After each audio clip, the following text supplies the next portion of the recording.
Добре дојдовте во нов Аснон. Изминаа 23 години од потпишувањето на Охридскиот рамковен договор, кој беше промовиран како еден мировен договор, кој ќе ги релаксира етничките тензии во Македонија, ќе ги вовлече албанците да ја сакаат оваа држава како своја и ќе гради една заедничка држава врз основа на почитување на етничките разлики.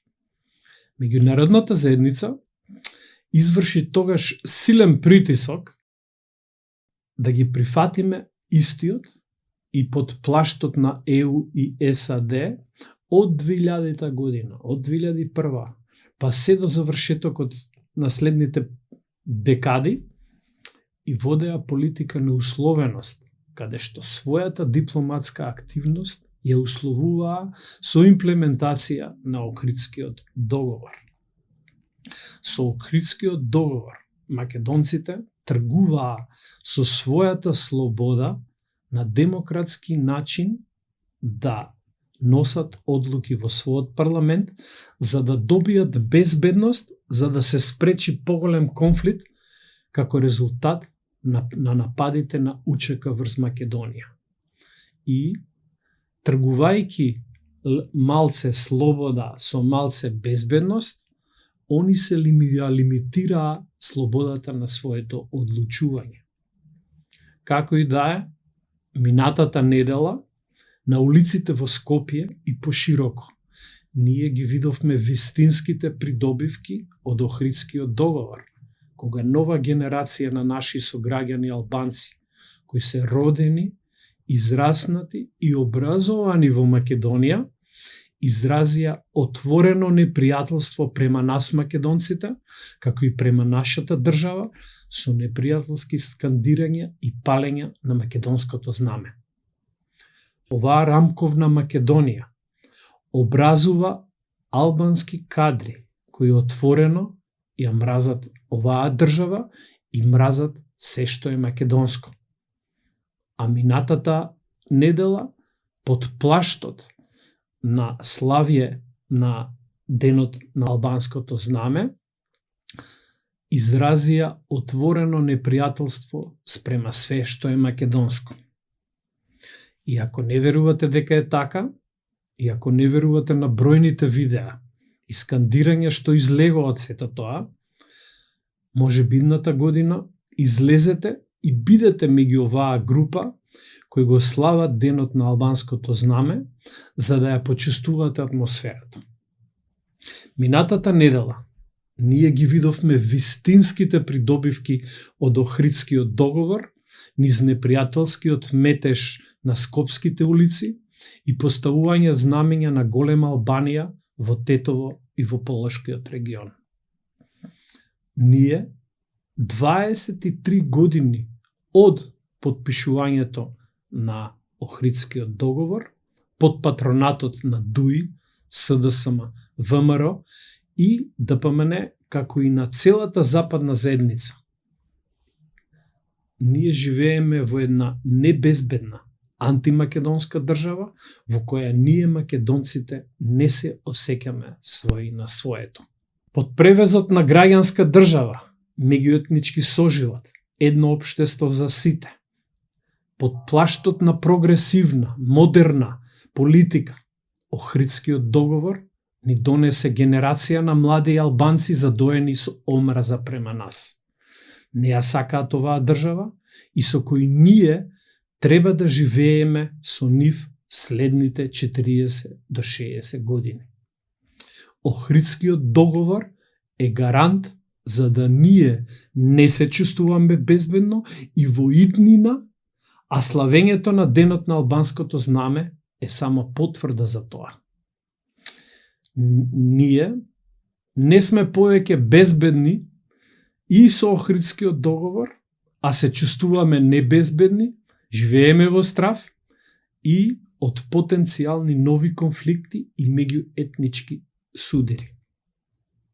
Ова е резултат на попусливата политика која водат ВМРО ДПМН и СДСМ во последните 23 години, каде што на сметка и против македонските интереси на својот народ, тргуваа слобода за безбедност.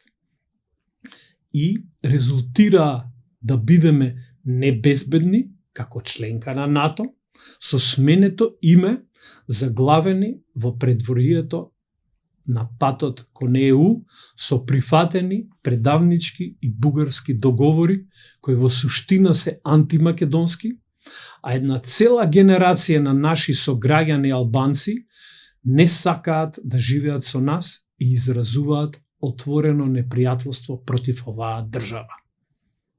Ни изградија држава каде што Джемо Хаса, колјачот на македонците и јасномците од Втората светска војна, е символ на соживот во оваа држава и си има своји споменици, имиња на улици и така натаму.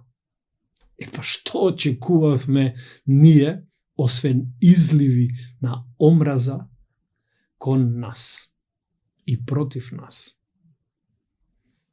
И треба да знаеме дека дел од албанците не презираат токму заради тоа што ние македонците ја продадовме куќата, ја продадовме Република Македонија, а тоа за нив е апсолутно неприфатливо. Нашите драги албанци кои си имаме добар етнички соживот никогаш не би прифатиле тоа што ние македонците го прифативме, да си ја продадеме својата куќа Република Македонија. И затоа дел од нив нас не презираат. И тоа треба да го знаеме. Од друга страна, морам да изразам почит кон бројните наши сограѓани албанци кои изразија осуда, остра осуда на однесување на албанците кои изразија непријателство према оваа држава и против македонскиот народ. Тие се оние кон кои ние мора и требаме да им ги дадеме пријателска рака и да градиме заеднички соживот. И ние не треба да ги ставиме сите албанци во ист кош и сите да ги оцрниме заради непријателските скандирања кои произлегоа од групата кои нас не навредуваа. Тоа би било, ако тоа го направиме, тоа би било најголема грешка кој ние би ја направиле. Но има исто така еден молк, еден гроемогласен молк на меѓународната амбасадорска заедница, која иритантно не учи на се и се што, но секогаш истата молчи кога е во прашање албанскиот шовинизам, екстремизам и сепаратизам и непријателство што се одразува против нас и против оваа држава.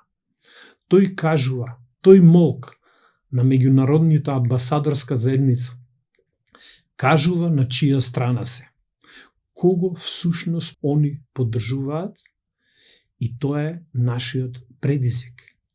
Но ние не треба да се плашиме од него, него треба да си бараме чаре за тоа. А политика на попусливост против своите интереси и против македонските интереси само не води до повеќе небезбедност, немир и откажување од нашите национални интереси. И затоа треба да го најдеме решението. А кое е нашето решение? Решението е, може би звучи неостварливо, необјективно, нереално, но тоа е едно.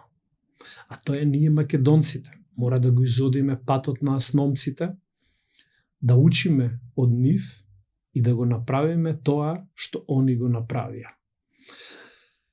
Да разбереме дека нашата вистинска безалтернатива е враќање на името Република Македонија и да изградиме една праведна држава, каде што секој граѓанин ќе се чувствува праведно и еднакво пред законот, за да сите ние живееме во мир и безбедност и слога. Тоа е решението за нас. Ви благодарам и ви почитувам се најдобро.